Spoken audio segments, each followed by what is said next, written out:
Chuck Smith was raving about your assortment of pass rush moves. How many do you think you have that you can use in games? A good amount. We've been working on that. Effective ones, that's all that matters, and using it at the right time. But I try to pride myself on having good moves, a lot of moves. So, like, when the time comes where I need to use them, I can just pop them out. How are these moves brought up? Is it ones that Chuck maybe thinks will work for you? Are there ones you're trying? Like, how are you guys coming together and like, okay, this needs to be a part of your repertoire? So like all season, obviously you're gonna train all of them, and then like when we're in like a season situation, we'll know like opponent that okay, what does he struggle with? Then you marry that up with what you're actually good with. So if he's like light on his I don't want to use the word, but if he's light on his ass, you're gonna use power. And you're gonna try to bull slip on stuff like that, or if you're faster than a guy and he doesn't like to get low, he's a taller guy, slow on his feet. We can use a ghost, side scissors dip and stuff like that. So it's just like using the right move at the right time, type. We've heard a lot from coaches and players about how important forcing turnovers will be. As a pass rusher, what do you think this group's role is in that bigger goal? What was the first point? I'm sorry, I missed that. We've heard a lot of coaches and players about how important takeaways will be Yeah. as a pass rusher. How important is the pass rusher's role in that larger goal? Oh no, that's big. I believe there was a play that I had in the Bengals game where I beat him clean, but I went for like the QB hit instead of just reaching out for the ball and getting the fumble. So I feel like we had like a minimum amount of fumble recoveries out of all these sacks that we've had these past few years, and that's big. That's a part that we can play into it. It's not just interceptions. So we're working on getting them fumbles so we can or raking the ball out so we can help the guys back there. What do you think about what you've seen from Mike Green so far? Yeah, he's a dog. He gets after it, and he turned it on even more when he had the pads on. So yeah, he's good. Twitchy guy. Just puts his head down and works. Picks up things fast. Does things within the defense. What he's told to do, and still makes flashy plays, and he's physical. So the sky's the limit for him. Odafe, you and David Ajabo go way back, right? You and Ajabo have known him a long time. There's a lot of focus on him this summer. Yeah. What have you seen from him, and from where you stand, like, what does he have to do to take that next step?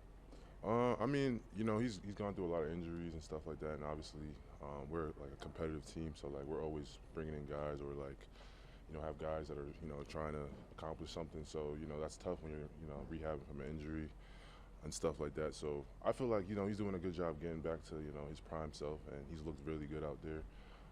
He just has to continue to compete, continue to believe in himself, and know that we all believe in him. The coach staff believes in him, and if he does that, he'll be right there with us. And I feel like he's really like a wild card for us. He can pop out and have like a 10-sack season, and come out with the strip sacks that you guys all remember that he got drafted for, and just like that, we'll be talking about David Ajabo. So he just has to keep his head down, keep working. Going back to the turnovers, the interceptions, how are you guys as a pass rush looking at your role in helping the secondary up their numbers as well? Just winning faster. Not trying to have covered sacks. Not trying to have cleanup sacks, I guess. But just winning, being our man faster, whether that's games or taking a different angle in terms of trying to break the pocket of the O-line. I feel like that can help speed up the QB and then force them into bad decisions, and our guys can come clean it up.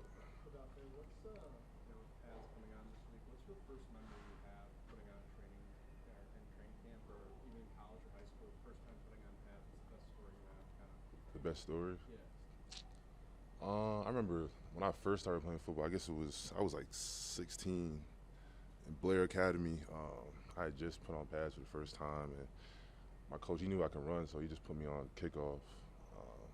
And, I'm tall, so I was just running straight, tall and everything. And then some little guy, he ran right under my ribs, knocked me out, took the wind out of I had to go to the hospital. And after that, I was like, all right, I know what I'm doing now.